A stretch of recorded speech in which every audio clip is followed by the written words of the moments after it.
Museveni, Bobi Wine, people of Uganda, listen to me. When a government shuts down the internet 2 days before a high-stakes election, that is not public safety, that is fear. Fear of the people, fear of the youth, fear of the truth going viral on TikTok, YouTube, X, and every live stream that can expose what happens at the polling stations. The Ugandan authorities pulled the plug. No WhatsApp, no X, no connection. But who created the conditions for distrust? When the same man has ruled for 40 years, when opposition rallies are blocked and activists are jailed, when every election trend looks like a copy-paste of the last result, people do not believe your words anymore. Yoweri Museveni is terrified. He is afraid because the African youth are no longer sleeping. They are waking up to the reality of digital sovereignty. Bobi Wine, they have cut your voice because your message is a vibration that can shatter their glass palaces. To the youth of Kampala and beyond, the internet is a tool, but your resolve is a weapon. You don't need a signal to know that the time for the elders to rest has come. This isn't just an election. It's a test of our Pan-African spirit. The revolution will not be televised, and in 2026, it won't be posted. It will be lived in the streets, homeland or death.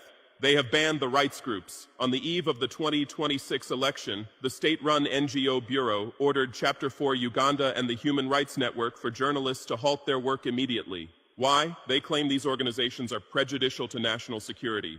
In Africa today, there is a new phrase we must learn: internet blackout democracy. From Uganda to Ethiopia, from Sudan to the Congo, too many regimes now follow the same script. Elections come, tension rises, and suddenly the network goes dark in the name of security. They pretend this is about stopping fake news, but the real goal is to stop real news from reaching the world. Museveni, you are not the first to do this. Others shut down Facebook, blocked WhatsApp, throttled Twitter, slowed YouTube until live streams died in buffering. They say they are protecting peace, yet it is always the ruling party's narrative that remains online on state TV. When independent media, rights groups, and digital activists are silenced while the government's voice keeps broadcasting, that is not fighting disinformation. That is manufacturing one official lie. To the youth watching from Kampala's streets and the diaspora, understand, whenever you see internet shutdown trending before election results, you are not witnessing stability. You are witnessing fear management. The blackout is not a sign of strength. It is the confession of a regime that cannot trust its own citizens with a simple connection. President Museveni, let us speak plainly. A leader who trusts his mandate does not fear Wi-Fi, 4G, or live streams on YouTube and TikTok. A leader who truly believes his people are with him does not order telecoms to pull the plug on an entire nation just days before voting. When you cut the internet, you are not defending Uganda, you are defending your seat. You say you are protecting national security, but from whom? From terrorists, or from smartphone cameras, from foreign agents, or from Ugandan youth going live at polling stations, filming ballot stuffing, intimidation, and ghost voters? If your security depends on darkness, then your system is built on shadows, not legitimacy. 40 years in power is already a message to Africa. Coups, crackdowns, and now a 2026 internet blackout are adding a new chapter to that story. You can switch off Facebook, slow X, and block WhatsApp.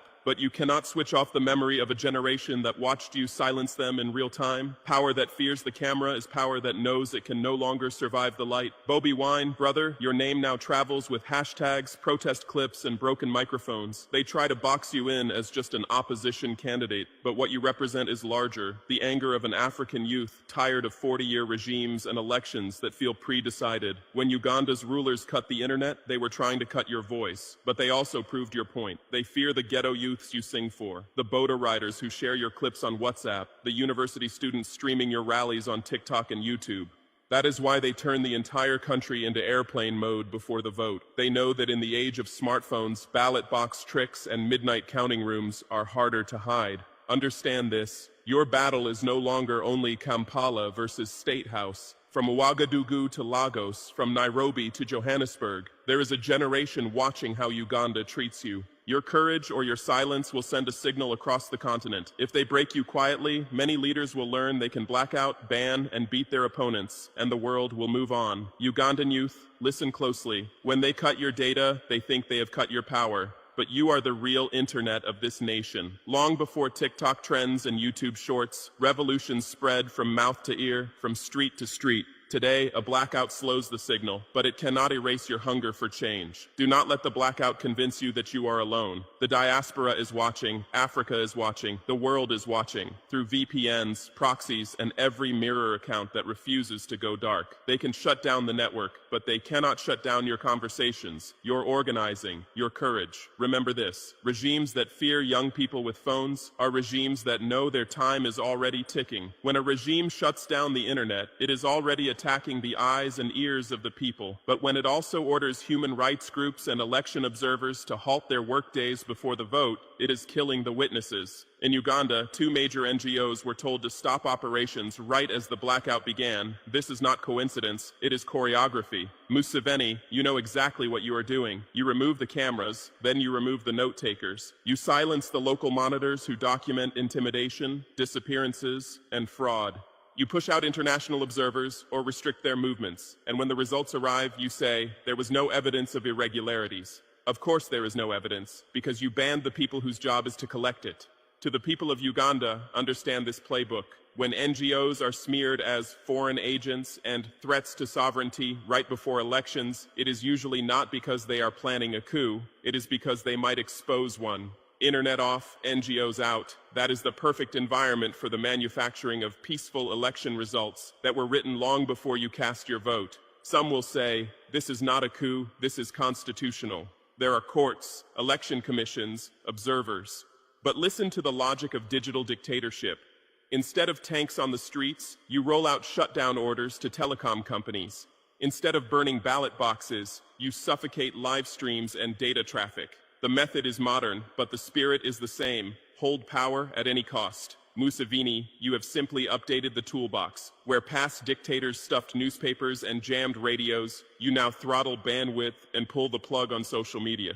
To Africans watching this on YouTube after the blackout lifts, do not be fooled by the smooth language of 21st century repression. Whether it is soldiers at the broadcasting house or regulators at the internet exchange point, the goal is identical. Control what you see, what you say, and what the world hears about your struggle. Changing the tool does not change the crime. When Uganda cuts the internet, bans NGOs, harasses opposition, the statements are concerned, monitoring the situation, calling for calm, carefully chosen words that protect relationships, not rights. Museveni, you have survived this long because you understood one thing. As long as you are useful in regional security, as long as your army can be deployed in Somalia, as long as you are seen as a pillar of stability, many partners will close one eye during your elections. They will sanction loud dictators they do not need and tolerate quiet digital dictators they rely on. To Ugandans and all Africans, when you hear soft diplomatic language after a hard blackout, remember this is not neutrality, it is selective outrage. If the same internet shutdown happened in a rival state, there would be emergency sessions, televised condemnations, and threats of sanctions. But because it is an ally, they call it an internal matter. Your freedom cannot depend on how useful your ruler is to someone else's foreign policy. Uganda, your story is not isolated. In Burkina Faso, in Mali, in Niger, we have seen how outside powers praise stability, while our people live under fear, corruption, and foreign military footprints. In the Sahel, we rejected that script. In Kampala, you are now facing a different version of the same game, this time played with firewalls and shutdown orders instead of foreign bases. When the Alliance of Sahel states condemns operations that disrespect sovereignty, it is speaking from experience. We know how quickly security cooperation becomes a leash around a nation's neck. Uganda, your blackout shows another kind of leash, control of your digital arteries. Whether it is troops on the ground or fingers on the internet switch, the objective is the same: keep the system safe, not the citizen.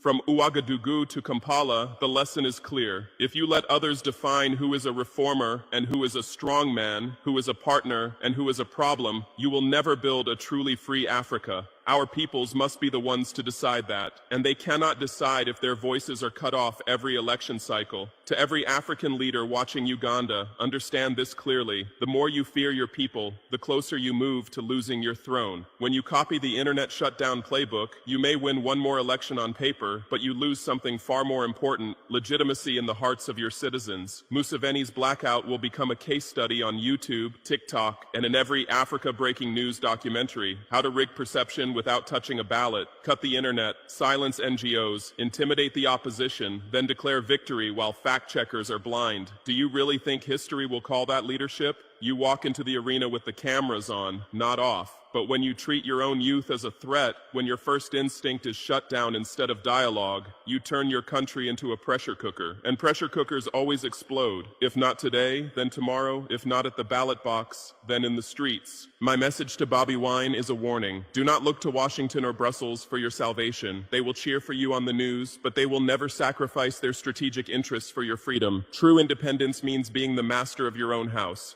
In Burkina Faso, we broke the chains of the CFA franc and expelled the foreign military because we realized that sovereignty is not a gift from the West. It is a struggle against them. Uganda must decide. Do you want to be a sovereign nation or a resource colony for the highest bidder? The shadow is long, but it disappears when the people stand in the light of their own truth. Homeland or death? Bobi Wine, you have the heart of a lion, and you have mobilized the youth through the power of song and people power. But you are facing a machine, the NRM, that has spent 40 years turning the state into a fortress. Museveni does not see your beret as a political statement. He sees it as a target. He has traded his own revolutionary past for a pair of heavy combat boots used to crush anyone who dares to walk toward the palace.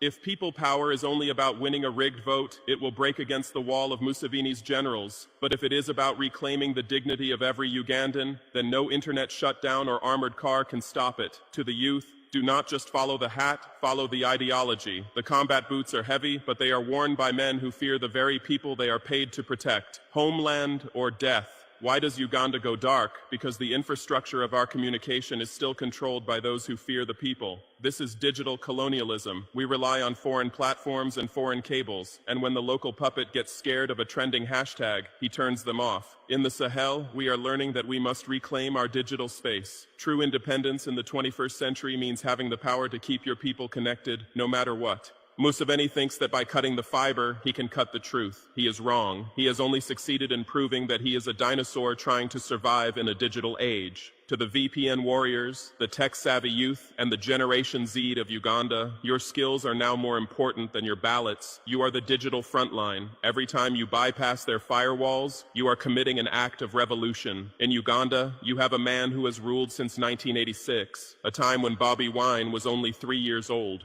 President Museveni is now 81, seeking a 7th term to potentially rule for half a century. This is not leadership, it is a monument to the past. These elders are terrified of the youth because they no longer understand them. They see a mobile phone and they see a weapon. They see a digital generation and they see a threat to their stability. When a leader stays for 40 years, he stops serving the people and starts serving his own legacy. He begins to treat the nation like a private inheritance to be handed to his son. To the youth of Uganda, you are not too young to lead. You are exactly the age that the world needs right now. If the pharaohs refuse to step down, the sun will still rise, and the shadows of the old world will eventually vanish. Homeland or death. We know the pattern. When the numbers don't match the reality of the streets, the masks come off and the iron fist appears. I want to send a direct message to the Ugandan security forces. Who are you shooting? Look at the faces in the crowds. Those are your brothers. Those are the mothers who sell tomatoes in the market to pay for the very boots you are wearing. President Museveni will stay in his fortified bunker in Entebbe, but you will be the one standing in the heat and the dust. Do not follow orders that require you to spill the blood of your own kin for the sake of one man's 7th term. In the Sahel, the army and the people are becoming one body. That is our shield. In Uganda, the army is being used as a wall to protect the palace from the people. President Museveni is willing to burn the house down just to keep the key to the front door. This is not leadership, it is economic sabotage. Every hour the internet is off, mobile money, the lifeblood of African trade, is paralyzed. The mother trying to pay for medicine, the student trying to pay for school, the merchant trying to secure a shipment, they are all victims of one man's ego. People often ask me if Bobi Wine is the new Thomas Sankara. I tell them, Sankara was not made by a red beret or a protest song. He was made by his actions. He was the man who said, "He who feeds you controls you." He planted millions of trees, he vaccinated millions of children, and he dared to stand up to the global debt collectors. In Burkina Faso, our power does not come from a server in Silicon Valley. It comes from the mobilization of the people, the volunteers who defend their own neighborhoods. This is what I call the sovereignty of the street. It is the realization that a nation is not a collection of data points. It is a collection of souls. When the 2026 election results are manufactured in the dark, the street becomes the only legitimate parliament. Bobi Wine, if you want to win, you must lead the people beyond the ballot box. You must show them that their power did not vanish when the routers were unplugged. The polls in Uganda open in less than 48 hours. The wires are cut. The observers are banned. The digital world has been told to look away. The stage is set for a crime against the sovereignty of a nation. But let me tell you something that the aging pharaohs and their imperialist masters always forget. The final chapter of Africa is not written in a dark room in a palace. To President Museveni, you can stop the data, but you cannot stop the clock. Every minute you spend in a forced blackout is a minute that fuels the fire of the next generation. You are no longer fighting a political party. You are fighting time itself. To Bobi Wine, stand firm. Remember that a leader is only as strong as the people who carry him. Do not trade your revolutionary heart for a seat at a table built by your oppressors. To the youth of Uganda, you are the descendants of kings, warriors, and revolutionaries. Do not let an 81-year-old man with a kill switch tell you that you are invisible. In the Sahel, we have shown that the old Africa, the Africa of begging, of fear, and of 40-year reigns, can be defeated. We have achieved food self-sufficiency, we have reclaimed our minds, and we have looked the imperialists in the eye and said, no. Uganda, the internet may be down, but the fire is rising. Assume your revolt. Do not be pitied. We are no longer the forgotten peoples. We are the masters of our destiny. From Ouagadougou to Kampala, one message remains. La patrie ou la mort, nous vaincrons. Homeland or death, we shall overcome. Victory belongs to the people. Thank you, John. Trump imposes sweeping 25% tariffs on nations trading with Iran amid deadly protest. Crackdown by Juba Global News Network, JubaGlobal.com, Washington, D.C. January 13, 2026, in a bold escalation of economic pressure on the Islamic Republic of Iran, U.S. President Donald Trump announced on January 12 that any country conducting business with Tehran will immediately face a 25% tariff on all trade with the United States. The move, declared via a post on Truth Social, comes as Iran grapples with its most widespread and deadly anti-government protests in decades, with security forces accused of killing hundreds of demonstrators and imposing a near-total communications blackout. Effective immediately, any country doing business with the Islamic Republic of Iran will pay a tariff of 25% on any and all business being done with the United States of America, Trump wrote. This order is final and conclusive. Thank you for your attention to this matter. The announcement lacks detailed implementation guidelines, official White House documentation, or clarification on the legal basis, potentially relying on the International Emergency Economic Powers Act, AIEEPA, which Trump has used for previous broad tariffs. No exemptions or thresholds for doing business were specified, leaving open questions about whether the tariffs target only goods, services, or specific sectors like oil. The White House has not elaborated, and administration officials declined immediate comment. This tariff policy directly targets Iran's key trading partners, who have helped the regime circumvent long-standing U.S. sanctions. China remains Iran's largest partner, purchasing the bulk of its oil, often through intermediaries, and shadow fleets accounting for an estimated 90% fixes were top-up or more of Tehran's petroleum exports in recent years. Other major traders include India, the United Arab Emirates, UAE, Turkey, Iraq, and to a lesser extent, Russia and Brazil. Combined, these nations facilitate billions in annual trade with Iran, providing critical revenue amid economic collapse driven by inflation, currency devaluation, and resource mismanagement. Analysts warn the tariffs could severely disrupt global supply chains. For China, already navigating fragile post-trade war relations with the U.S., the measure risks reigniting tensions. Beijing's embassy in Washington swiftly condemned the move, stating that tariff wars and trade wars have no winners, and vowing to protect its interests. India, which doubled down on Russian oil purchases earlier in 2025 despite U.S. pressure, faces renewed scrutiny. Trump previously imposed 50% duties on Indian goods over similar issues. The UAE, a key U.S. ally hosting American military assets, could see complications in its balancing act between Washington. The tariffs arrive against the backdrop of Iran's intensifying domestic crisis. Protests erupted in late December 2025, initially over skyrocketing food and fuel prices, water shortages, and economic despair. They quickly morphed into calls for regime change, with demonstrators chanting against Supreme Leader Ayatollah Ali Khamenei and burning symbols of the Islamic Republic. Human rights groups report grim figures. The U.S.-based human rights activist news agency HRNA has verified at least 572 deaths, including protesters and security forces, and over 10,600 arrests.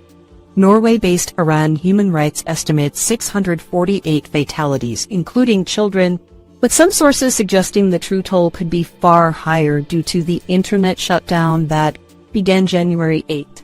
Security forces, including the IRGC and Basij militia, have deployed live ammunition, tear gas, and mass detentions. Reports describe hospitals overwhelmed, morgues overflowing, and doctors threatened against treating injured protesters. Supreme Leader Khamenei has ended any notion of restraint, labeling demonstrators ruiners who must be suppressed decisively. Trump's tariff announcement follows days of escalating rhetoric. He has warned Iran against further killings, stating the U.S. is locked and loaded and prepared to intervene militarily if necessary. Briefings to the president have included options for targeted airstrikes, cyber operations, and support for protesters. On January 11, Trump revealed Iranian officials contacted him about negotiations, but cautioned that ongoing violence might force action first. White House Press Secretary Karoline Leavitt emphasized diplomacy as the priority while affirming Trump's readiness to use force. The economic measure serves as an immediate, non-military tool to isolate Iran further. By penalizing third-party trade, it aims to choke off revenue streams that sustain the regime's proxy activities and domestic repression. Iran's economy, already battered by sanctions, faces worsened shortages. Food comprises a large portion of imports, and further restrictions could exacerbate hardship for ordinary citizens. International reactions have been swift and varied. European allies have condemned the protest crackdown but expressed concern over unilateral U.S. tariffs that could affect transatlantic trade.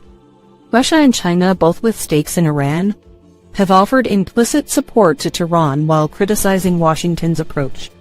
Israel's government, viewing any weakening of the Iranian regime favorably, has remained largely silent on the tariffs but maintains high alert amid regional tensions. Critics argue the policy risks backfiring. It could rally nationalist sentiment in Iran, strain relations with key partners like India and the UAE, and provoke retaliatory measures from China.